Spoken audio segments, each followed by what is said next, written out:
Hello बच्चों। तो आपके सामने इलेक्ट्रोस्टैटिक्स लेक्चर नंबर 13 है, जहाँ पे हम न्यूमेरिकल्स को डिस्कस करेंगे। ठीक है, तो इनमें से आपका फर्स्ट न्यूमेरिकल है कि भाई जहाँ पे आपसे बोला जा रहा है क्या, two charges of magnitude -2q and +q are located at points. आपको गिवन 2 पॉइंट्स है a, 0 and 4a, 0 respectively. What is the electric flux due to these charges through a sphere of radius 3a with its center at the origin। ठीक है, मतलब यहाँ पे क्या condition है, देखो समझो इसे। ठीक है, बहुत ही आसान क्वेश्चन है। आपको फ्लक्स कैलकुलेट करना है। ठीक है, तो फ्लक्स कैलकुलेट करना है तो इलेक्ट्रिक फ्लक्स के लिए बच्चों फाई इक्वल टू हम लोगों को पता है क्या होता है, क्यू अपॉन एप्सिलॉन नॉट। मतलब फ्लक्स कैलकुलेट हो जाएगा, और फ्लक्स कैलकुलेट तब होगा जहाँ पे टोटल चार्ज चाहिए, और गाउस थ्योरम के according total charge upon epsilon not. ठीक है, तो ये चीज़ मेरे को चाहिए, टोटल चार्ज। तो देखो यहाँ पे क्या करेंगे, पहले हम हमारे से क्या बोल रहे हैं कि हमारे पास एक स्पेयर है बच्चों। ठीक है, जिसका सेंटर ओरिजिन है बोल रहा है। ठीक है, इस पे जैसे मैंने भाई देखो यहाँ पे आप देख रहे हो a, 0 एंड a, क्या दे रखा है ये 4a, 0। मतलब यहाँ पे ये कोऑर्डिनेट सिस्टम चल रहा है आपका। ठीक है, तो मतलब x एंड ये y एंड ये ऐसे x एंड ये क्या हो गया y। तो उसका मतलब मैंने एक x एक्सिस ली ऐसे। ठीक है, ये लॉन्ग कर ली थोड़ा सा, और एक क्या कर लिया मैंने, ये y एक्सिस ले ली। ठीक है, अब इसमें क्या बोल रहा है मेरे से, जो स्पेयर है उसका सेंटर ना ओरिजिन है, मतलब ये सेंटर है उसका 0, 0 उसका सेंटर है। फिर आपको गिवन पॉइंट्स है, देखो आपसे बोल रहा है कि जो चार्ज है वो लोकेटेड है, कहाँ पे लोकेटेड है बोल रहा है a, 0 पे और 4a, 0 पे। एंड जो एक गिवन चीज़ यहाँ पे दी है कि radius of the spare 3a। अब सेंटर से मतलब देखो ये पॉइंट मैं लेट कर रहा हूँ, ए पॉइंट है मेरा, ये मतलब मेरा 2a है, एंड ये मेरा कितना है 3a। ये 2a है एंड ये मेरा कितना है 3a, एंड ऐसे ही यहाँ पे 4a भी चाहिए मेरे को, तो ये 4a हो गया। ठीक है, क्योंकि चार्जेस कहाँ कहाँ पे लोकेटेड है, एक तो ए पे लोकेटेड है और दूसरा कहाँ पे लोकेटेड है 4a पे। ठीक है, आप समझ रहे हो बात को। एंड आपको रेडियस गिवन है बच्चों, कितना रेडियस है स्पेयर का, r = 3a। ठीक है, तो ये हो गया, और सेंटर आपसे बोला है ओरिजिन है। ठीक है, तो आप क्या करोगे, यहाँ पे एक इसे सेंटर लेते हुए, यहाँ पे क्या करोगे, ओरिजिन को सेंटर लेते हुए एक r रेडियस का, मतलब इतने, मतलब रेडियस का इतने r का क्या करोगे, एक स्पेयर को क्या करोगे ऐसे ड्रॉ करोगे। ठीक है, जैसे सपोज दैट ये स्पेयर थोड़ा सा एक साइड ज़्यादा बन रहा है, एक साइड छोटा बड़ा बन जा रहा है, तो आप समझ सकते हैं इस टाइप से कुछ स्पेयर बनेगा आपका। ठीक है, 3a डिस्टेंस तक। ठीक है, ये रेडियस हो गया, इस साइड भी कितना हुआ 3a, ऊपर भी कितना हुआ 3a, यहाँ भी 3a। तो इसका मतलब ये जो पॉइंट होगा बच्चों वो कौन सा होगा, 0, x में y में 0 एंड यहाँ पे ये 3a, क्या होगा 0। ठीक है, यहाँ पे थोड़ा सा ये हो गया, तो यहाँ पे लिख सकता हूँ मैं 3a, 0। एंड यहाँ पे क्या होगा, ये पॉइंट तुम्हारा क्या होगा 4a, 0, क्योंकि x में कितना है 4a एंड y में कितना है 0। एंड यहाँ पे ये पॉइंट जो हो गया a, क्या है 0 है। ठीक है, आप देख सकते हैं यहाँ पे। ठीक है, a, 0, क्योंकि x में a है एंड y में कितना है ये 0 है। ठीक है बच्चों, अब आपसे बोल रहा है कि जो चार्ज है, देखो यहाँ पे एक -2q है, एक +q है। -q2 जो है वो a, 0 पे है, एंड q जो है वो 4a पे है। तो यहाँ पे तो क्या है -2q है, और 4a पे कौन सा है q है। ये हो गया बच्चों। ठीक है, तो समझ रहे हो बात को आप। ठीक है, तो आपसे क्या दिया था, एक 3a डिस्टेंस का मेरे को एक स्पेयर ड्रॉ करना था, जहाँ पे हमसे बोला गया था कि उसका सेंटर ओरिजिन है, और आपके दो पॉइंट्स हैं a, 0 एंड 4a, 0 जो लोकेटेड हैं, कहाँ कहाँ पे लोकेटेड है आपके -2q, मतलब a, 0 पे और 4a, 0 पे आपके दो चार्जेस -2q और q यहाँ पे क्या है लोकेटेड है।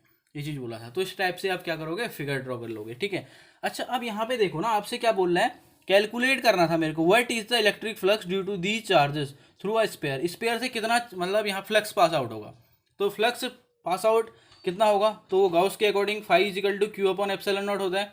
अब देख सकते हैं total charge enclosed by a sphere कितना है, देखो टोटल चार्ज कितना इनक्लोज्ड है बच्चों। आप देख सकते हैं जो क्यू है ना, वो स्पेयर के क्या आ रहा है, आउटसाइड आ रहा है, क्योंकि 4a क्या है भाई, स्पेयर के रीजन के क्या है, बाहर है, स्पेयर के बाहर है। एंड -2q देखो स्पेयर के अंदर ही है बच्चों, स्पेयर के अंदर है, तो इसका मतलब बच्चों आप समझ सकते हैं कि total charge enclosed by sphere =-2q। तो यहाँ से फाई = हो गया -2q अपॉन मेरा क्या आ गया एप्सिलॉन नॉट। ठीक है, तो ये तुम्हारा क्या आ गया टोटल फ्लक्स। ठीक है, ये पास आउट हो गया जो आपका, ठीक है। समझ रहे हो बात को, क्यों यहाँ पे -2 क्यू लिया मैंने।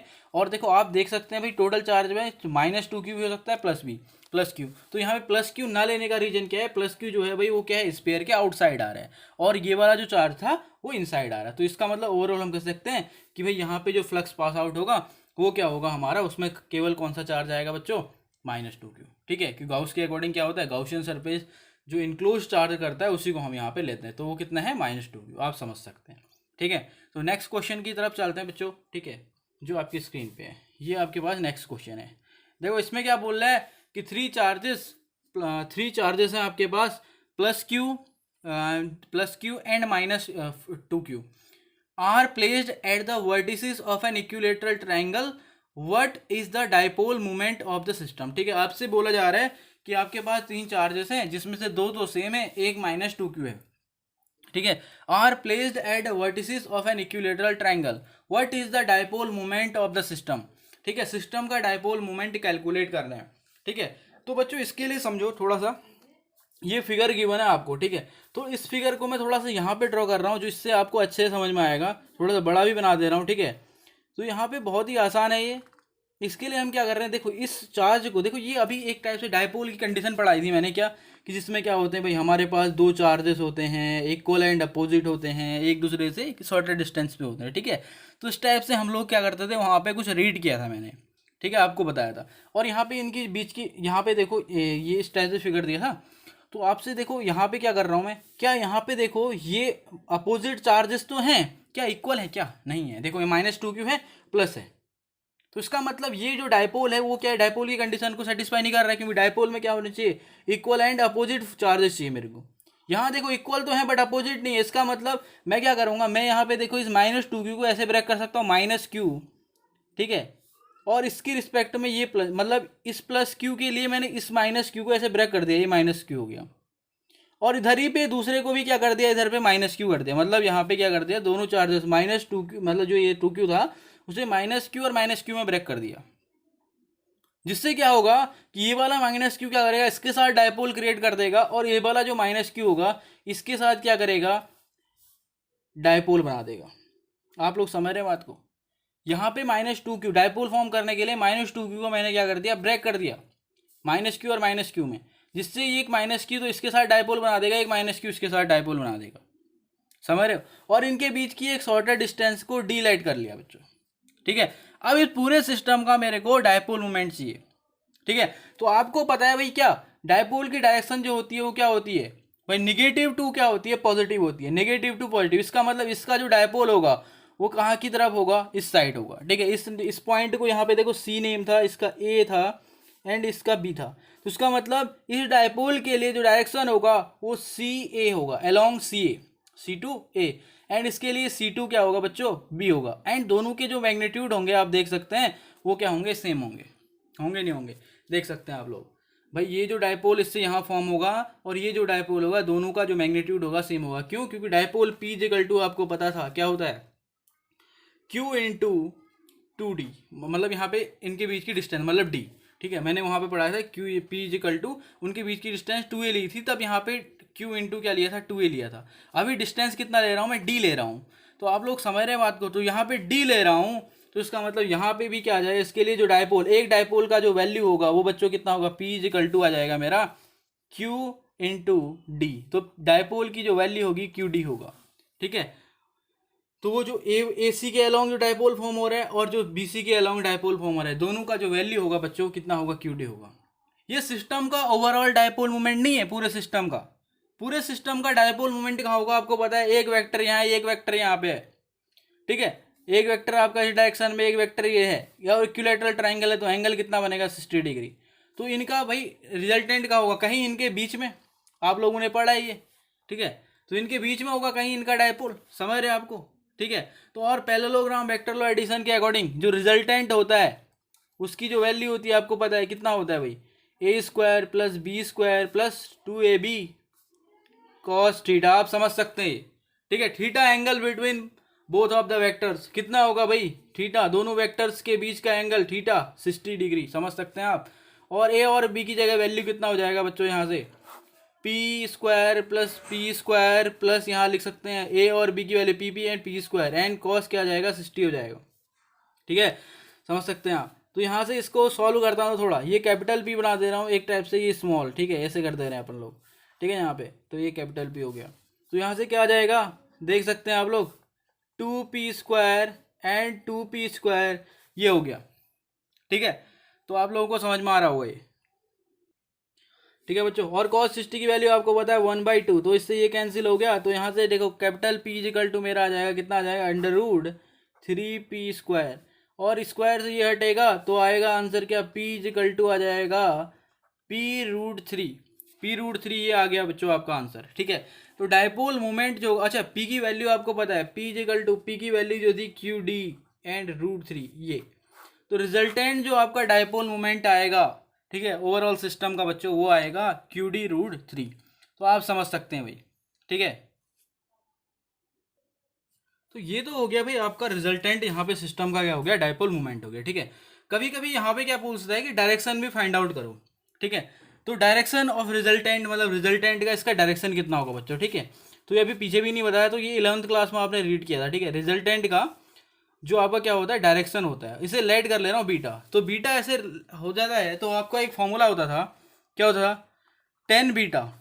ठीक है, ये जो 10 बीटा होता था उसकी जो वैल्यू होती थी आपको पता होगा कितना, B sine theta upon a plus B, और यहाँ पे आता था आपका क्या, कॉस थीटा, ये फॉर्मूला।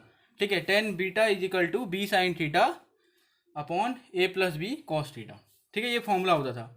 एंड यहाँ पे समझ सकते हैं अभी तो फिलहाल के लिए देखो, यहाँ पे ए और बी दोनों के जो मैग्नीट्यूड हैं वो क्या है बच्चों, सेम है। ठीक है, तो ए और बी दोनों हमने देखा था, ए और बी की वैल्यू कितनी थी, यहाँ पे 10 बीटा की वैल्यू मैं फाइंड आउट करना चाहता हूँ डायरेक्शन, तो डायरेक्शन यहाँ बीटा शो कर रहा है। ठीक है, तो बी साइन थीटा, बी की वैल्यू पी थी आपको पता है, small P, and sine theta, theta मतलब angle between A and B, कितना था यहाँ पे 10 साइन 60 हो गया, एंड यहाँ से पी प्लस पी, एंड यहाँ पे भी आ सकता है कॉस 60। ठीक है, तो यहाँ पे ओवरऑल लिख सकता हूँ बच्चों में क्या, पी और साइन 60, साइन 60 की वैल्यू कितनी होगी बच्चों, देख सकते हैं आप लोग, साइन 60 की √3/2 और अपॉन में आ जाएगा P plus P and cos 60 1/2 आपको पता है। ठीक है, ये चीज़ हो गया। अच्छा, यहाँ से overall 10 beta is equal to कितना आ जाएगा, पी √3/2, और इसे सॉल्व करते हैं तो इसे कितना आ जाएगा, इसे एलसीएम वगैरह लेके 3p/2 आ जाएगा। ठीक है, सॉल्व करते हैं आप, 2 से 2 कैंसिल एंड p से p कैंसिल, तो आपका कुछ फॉर्म आ रही √3/3 की फॉर्म आ रही है, और √3/3 की फॉर्म आएगी तो आपको पता है 3 को क्या लिख सकते हैं हम, √3 इंटू, आपको पता है 3 जो होता है उसे लिख सकते हैं √3 इंटू √3, तो एक √3 से एक √3 कैंसिल हो जाएगा, तो आपको बचेगा 10 beta 10 B is equal to आ जाएगा 1/√3। एंड आपको पता है भाई, यहाँ पे देखो इधर पे कर सकता हूँ कुछ मैं थोड़ा सा। ठीक है, मेरे पास कंडीशन आ रही है 10 बीटा इज इक्वल टू आ रहा है बच्चों कितना, 1/√3, तो यहाँ से बीटा इज इक्वल टू क्या आ सकता है, आपको पता है क्या कि भाई 10 बीटा एंड ये 1/√3, 10 में किसकी वैल्यू होती है, 10 30, तो यहाँ से 10 से 10, यहाँ पे 10 इनवर्स लेते हैं तो कैंसिल आउट होगा, तो एक दूसरे से बीटा इज इक्वल टू कितना आ जाएगा, ठीक है 30, तो इनवर्स फंक्शन लेके 10 और 10 दोनों साइड क्या हो जाएगा, कैंसिल आउट हो जाएगा, and beta is equal to मेरे पास कितना है 30। तो आपका डायरेक्शन जो होगा रिजल्टेंट का, वो बच्चों ये कितना करेगा, मतलब कह सकते हैं हम लोग कि जो ये यहाँ पे जो मतलब सी पॉइंट जो है, सी पॉइंट पे जो एंगल है ना, उस एंगल का जो होगा क्या हो जाएगा आपका, एक टाइप से बाइसेक्टर डायरेक्शन में क्या हो रहा है आपका, ये रिजल्टेंट जा रहा है, तो मतलब थीटा एंगल यहाँ पे क्या आ रहा है, 30 हो रहा है। थीटा कितना हो रहा है, बीटा इज इक्वल टू मतलब 30, तो रिजल्टेंट का डायरेक्शन जो हो गया बच्चों, वो कितना हो गया, 30 डिग्री, आप समझ सकते हैं। ठीक है, तो इस टाइप से हम फाइंड आउट कर सकते हैं, ये आपके पास है। ठीक है, तो नेक्स्ट क्वेश्चन की तरफ चल रहे हैं आपका। तो बच्चों नेक्स्ट क्वेश्चन आपकी स्क्रीन पे है, जहाँ पे क्या बोल रहा है आपसे, 5 point charges each of value +q coulomb are placed on 5 vertices of regular hexagon of side L metre. ठीक है, जिसकी मतलब एक हेक्सागन है हमारे पास, उसकी साइड क्या है, L मीटर है। ठीक है, तो उसकी जो भी साइडें हैं वो सब साइडें L मीटर हैं। ठीक है, और आपसे बोल रहा है कितने चार्जेस हैं आपके पास, 5 पॉइंट चार्जेस, जो इस टाइप से आपको ये है, और कहाँ पे पुट है बोल रहा है, वर्टिसेस पे। ठीक है, तो यहाँ पे देखो वर्टिसेस ऑफ रेगुलर हेक्सागन, ठीक है, ये देखो यहाँ पे पुट है ये 5। ठीक है, और यहाँ पे इनकी लेंथ सब क्या है, LL है। ठीक है, एंड उसके बाद बोला फाइंड मैग्नीट्यूड ऑफ फोर्स, आपको फाइंड मैग्नीट्यूड ऑफ फोर्स निकालना है on a charge minus Q charge पे आपको क्या निकालना है, रिजल्ट मतलब यहाँ पे फोर्स निकालना है, ठीक है। अच्छा, फिर बोल रहा है कि भाई आपका जो माइनस क्यू कूलम चार्ज है placed at the centre of the hexagon, जो कहाँ पे प्लेस्ड है, देखो centre of A hexagon, hexagon के सेंटर पे प्लेस्ड है, ठीक है। तो बहुत ही आसान क्वेश्चन है, देखो किस टाइप से करेंगे। तो आपसे बोला था कि भाई एक हेक्सागन है, इसके सेंटर में -2 क्यू चार्ज है, तो यहाँ पे आपसे बोला है कि फाइंड आउट करो टोटल चार्ज को, ठीक है, मतलब फोर्स को कैलकुलेट करो। तो इसके लिए बच्चों क्या कर रहे हैं, देखो यहाँ पे -Q चार्ज है और यहाँ पे क्या है +Q चार्ज है और यहाँ पे -Q चार्ज है, तो इसका मतलब इन दोनों के बीच क्या लगेगा, अट्रैक्शन फोर्स, ठीक है। इन दोनों के बीच कैसा फोर्स लगेगा, अट्रैक्शन फोर्स, क्यों, क्योंकि अपोजिट है। इन दोनों के बीच भी अट्रैक्शन, ये भी अट्रैक्शन, ये भी अट्रैक्शन। तो ओवरऑल हम कह सकते हैं कि ये जब इस पर फोर्स लगाएगा अट्रैक्शन लगाएगा, ये इस पर जब फोर्स लगाएगा अपनी तरफ अट्रैक्ट करेगा, ये भी एंड ये भी, सभी अट्रैक्शन फोर्स लगाएंगे। बट इनका जो देखो एक टाइप से देखो मैग्नीट्यूड जो होगा बच्चों, उसकी जो वैल्यू होगी देखो के क्यू और क्यू, मतलब यहाँ पे क्यू स्क्वायर अपॉन डिस्टेंस, देखो डिस्टेंस एक टाइप से देखोगे तो इनके बीच की डिस्टेंस क्या है, जैसे यहाँ पे एल दे रखी है तो ओवरऑल सब क्या होंगी, ये डिस्टेंस ये भी सब क्या होंगी, सेम होंगी। तो यहाँ पे डिस्टेंस क्या आ जाएगी, एल स्क्वायर, बहुत समझ रहे हैं। तो यहाँ पे क्यू मतलब हमारा एफ इजिकल टू के Q1 Q2 upon are square होता है, तो उसकी जगह ये आ जाएगा। जितने भी चार्जेस हैं उनके बीच की डिस्टेंस सेम है, चार्जेस सेम है, इसका मतलब उनका मैग्नीट्यूड भी सेम, फोर्स का क्या होगा, सेम होगा, और कैसा होगा, अट्रैक्शन होगा। बट आप फिगर को देखें तो आप लोग देख सकते हैं कि यहाँ पे हो क्या रहा है कि भाई ये जो फोर्स होगा ये F1, इसके भी ये देखो इस पे जो फोर्स लगाएगा वो F है, ये भी F है, जो सबका मैग्नीट्यूड क्या है हमें पता है, सेम है, ठीक है। तो सबको मैं FF ले रहा हूँ, ठीक है। बट आप देख सकते हैं ये जो फोर्स है, देखो इन दोनों के फिर बीच जो फोर्स होगा -Q और +Q और -Q के बीच जो जस्ट इसके बीच जो फोर्स होगा, इसके देखो जस्ट अपोजिट कौन सा है, -Q एंड +Q। ये दोनों फोर्स एक दूसरे के इफेक्ट को क्या करेंगे भाई, इक्वल एंड अपोजिट होने की वजह से कैंसिल आउट। ऐसे ही आप देख सकते हैं ये वाले जो फोर्स है, इन दोनों के बीच जो फोर्स होगा वो यहाँ पे जो इन दोनों के बीच फोर्स लगेगा उसे भी क्या करेगा, कैंसिल आउट करेगा। एंड रिजल्टेंट जो फोर्स बचेगा -Q पे, जो फोर्स लगेगा +Q की वजह से, वो ओनली क्या बचेगा, ये वाला होगा, और वो भी कैसा होगा, अट्रैक्टिव होगा, और उसका जो मैग्नीट्यूड होगा बच्चों वो कैसा होगा, इतना होगा, आप समझ सकते हैं, ठीक है। तो आपसे यही बोला था रिजल्टेंट फोर्स, ठीक है। तो रिजल्टेंट फोर्स जो -Q पे लगेगा बच्चों, आप देख सकते हैं उसका मैग्नीट्यूड इतना होगा और कैसा होगा, अट्रैक्टिव होगा। और ये वाला जो फोर्सेस होंगे ये इक्वल और अपोजिट होने की वजह से एक दूसरे को क्या करेंगे, कैंसिल आउट करेंगे, ठीक है। तो आसान क्वेश्चन था। नेक्स्ट क्वेश्चन की तरफ चल रहे हैं हम लोग। तो नेक्स्ट क्वेश्चन है, आपसे बोल रहा है एक thin straight infinitely long conducting wire है जिसकी चार्ज डेंसिटी लैम्डा है, ठीक है, enclosed by a cylindrical surface of radius r. इसे इनक्लोज्ड कर रहा है एक सिलेंड्रिकल सरफेस जिसका रेडियस आर है एंड लेंथ एल है, its axis coinciding with length of the wire, ठीक है। मतलब कहने का मतलब क्या है कि जो इसकी एक्सिस है मतलब, ठीक है, वो क्या कर रही है, कोइंसाइड कर रही है किसके साथ, इसके लेंथ के साथ, ठीक है। और यहाँ पे बोल रहा है find the expression for the electric flux through the surface of the cylinder. देखो इसे कैसे समझते हैं, ठीक है, इंपॉर्टेंट क्वेश्चन है भी। आपसे बोल रहा है कि एक भाई आपसे इनफाइनाइटली लॉन्ग एक क्या है, वायर है ये, ठीक है, इस टाइप से। अच्छा, ये कंडक्टिंग वायर है जिसमें जो डेंसिटी है वो क्या है, हमारी लैम्डा है, ठीक है, इस टाइप से पॉजिटिवली चार्ज है, ठीक है, लीनियर डेंसिटी है, लाइन के अकॉर्डिंग लीनियर डेंसिटी आपको पता है। इसको इंक्लोज कर रहा है एक, क्या कर रहा है, सिलेंडर, ये सिलेंडर है समझ लो, ये मेरा एक सिलेंडर हो गया, ठीक है। और इस सिलेंडर के लिए आपको पता है रेडियस कितना है बच्चों, दिए गिवन है आपका आर है, और इसकी जो लेंथ है ना वो कितनी है, आपको गिवन है एल है, ये भी गिवन है, समझ रहे बात को, इसकी लेंथ। और जो ये बोला था, पहले बोला था कि जो लेंथ है वो एक्सिस के साथ, ये जो एक्सिस है इसकी, इसके साथ क्या कर रही है, कोइंसाइड कर रही है, ठीक है। तो इस टाइप से हो गया, ये हो गया, समझ में आ रही होगी बात आपका, ठीक है। अच्छा, आपसे यहाँ पे दूसरा क्या बोला है, find the expression for electric flux through the cylindrical surface. तो आपको पता है फ्लक्स के लिए मेरे को क्या चाहिए, Q अपॉन एप्सिलॉन नॉट। कोई भी फ्लक्स चाहिए तो फाई इक्वल टू क्या है, Q अपॉन एप्सिलॉन नॉट। तो भाई टोटल चार्ज चाहिए बच्चों, total charge enclosed by a cylindrical surface, ऐसा बोल सकता हूँ मैं। तो आपको गिवन क्या है, गिवन देखो आपसे बोल रहा है कि surface charge density lambda given है, और लैम्डा इजिकल टू आपको पता है Q अपॉन क्या होता है, एल होता है, ठीक है। यहाँ से Q की वैल्यू जो हो जाएगी वो कितनी हो जाएगी, लैम्डा एल हो जाएगी, आपको ये भी पता है, ठीक है, Q अपॉन एल हो जाएगा। और इसकी वैल्यू मैं ऊपर पुट कर दूँ तो लैम्डा मतलब फाई इजिकल टू क्या हो जाएगा, आप देख सकते हैं कितना हो जाएगा, फाई इजिकल टू क्यू की जगह लैम्डा एल अपॉन क्या आ जाएगा, एप्सिलॉन नॉट, ये आ जाएगा। ठीक है, ठीक है।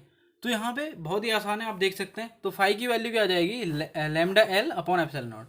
ठीक है, तो आपने ऐसे भी देखा, पहले भी देखा इस टाइप से क्वेश्चन कि भाई जहाँ पे फ्लक्स कैलकुलेट करना हो रहा है इस टाइप से सरफेस से, आप देखो वहाँ पे चार्ज सरफेस मतलब जो सरफेस है ना वो कितना चार्ज इनक्लोज कर रही है। भाई यहाँ पे अभी कितना था, वैसे तो ये बहुत ही इनफाइनाइट लॉन्ग थी, तो इसमें मतलब इनफाइनाइट लॉन्ग वायर थी, बट उसमें से कितने को इनक्लोज कर रहा था सरफेस, एल लेंथ को इनक्लोज कर रहा था।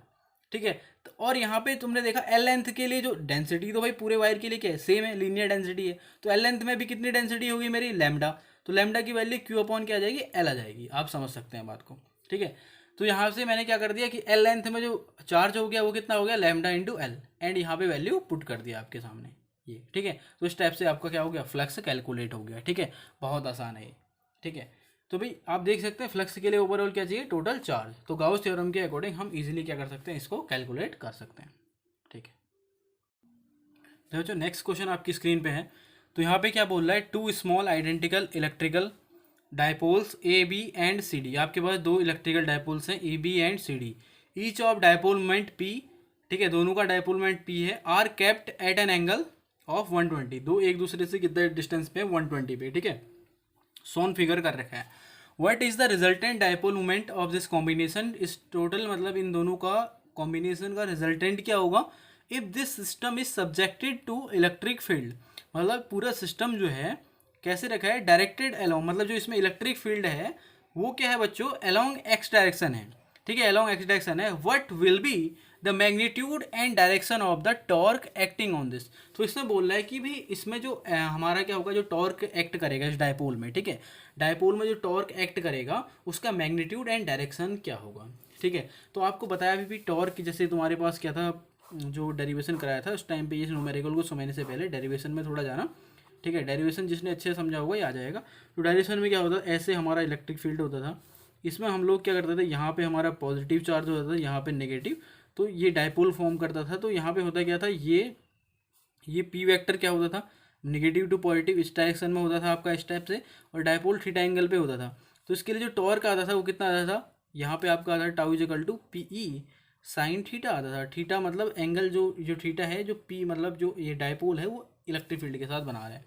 तो होता क्या था कि हमारा करना क्या चाहता है, ये डायपोल मोमेंट मतलब जो इलेक्ट्रिक फील्ड है वो डायपोल को क्या करता है, अपने डायरेक्शन में लाना चाहता है। मतलब ये जो इलेक्ट्रिक फील्ड जो अभी फिलहाल इस डायरेक्शन में आपका एक्स एक्स ये कह सकते हैं हम, यहाँ से यहाँ के डायरेक्शन में है, ये क्या करना चाहता है, इस इलेक्ट्रिक डायपोल को अपने डायरेक्शन में लाना चाहता है।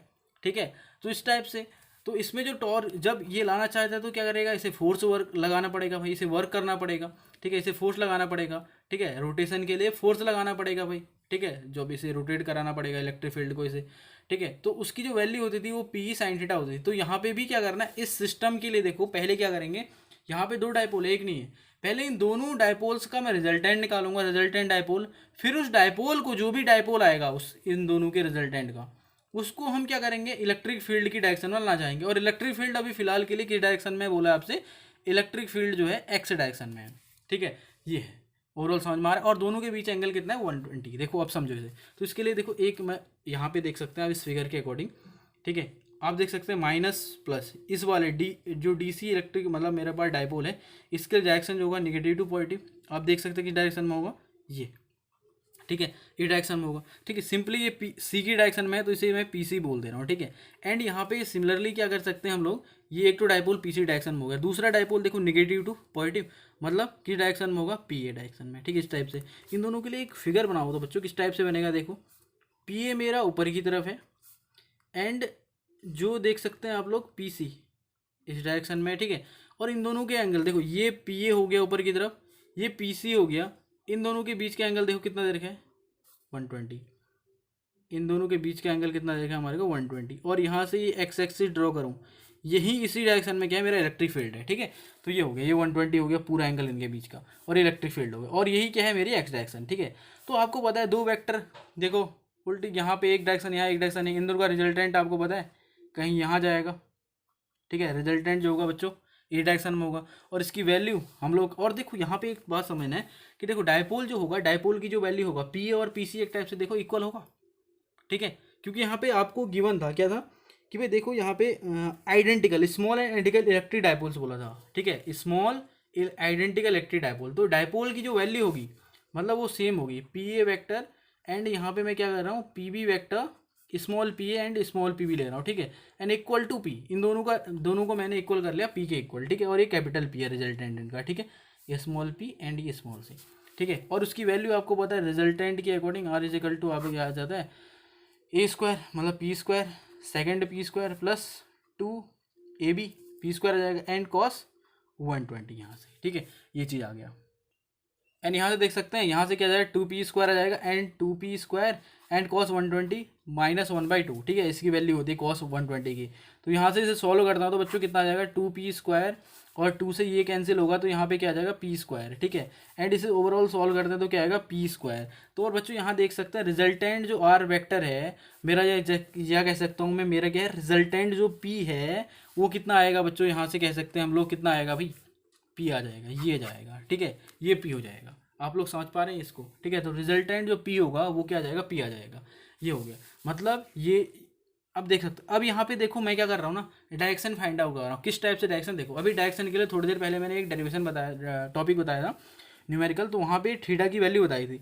तो उसके लिए हम क्या करते हैं कि इस फिगर में देखो एक वेक्टर मेरा ए वेक्टर ये है और ये बी वेक्टर है, तो इन दोनों के लिए मैं क्या, इनके मतलब इनकी डायरेक्शन निकालने के लिए मैं क्या कर रहा हूँ, चलो मैंने कहा भाई पीसी के साथ जो रिजल्टेंट है वो कितना एंगल क्रिएट कर रहे हैं, यहाँ पे बीटा एंगल बना रहे हैं बच्चों, कितना बना रहा है पीसी के साथ जो रिजल्टेंट है मेरा वो कितना एंगल बना रहा है, बीटा एंगल फॉर्म कर रहा है, ठीक है। तो बीटा की वैल्यू कितनी होगी, तो बीटा की वैल्यू, ठीक है, तो 10, तो बच्चों 10 बीटा की वैल्यू आपकी ये हो जाएगी, ये होती है। और यहाँ से देखो 10 बीटा की वैल्यू निकालने के लिए हम देखो बी की वैल्यू मतलब बी वेक्टर होता है और उसकी वैल्यू कितनी है, पी ले रखी है, दोनों पी और ए के हैं सेम है, और साइन 120 इनके बीच का एंगल कितना था 120, ठीक है।